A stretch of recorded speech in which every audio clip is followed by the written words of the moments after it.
Fatihə surəsi 6-cı ayə. İhdinəs sıratal müstəqim. Bizi düz yola yönəlt.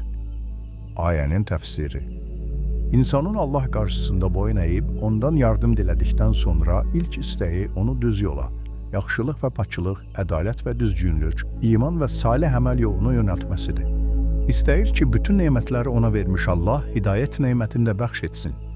Bu vəziyyətdə olan insan, bu şərtlər altında mömin olsa da, müəyyən səbəblərə görə hər an bu nemətlər əlindən çıxa və yolunu aza bilər.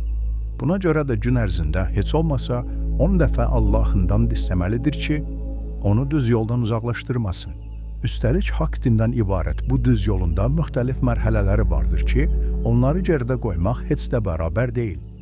Hər mərhələdən sonra gələn növbəti mərhələ daha yüksək mərhələ sayılır.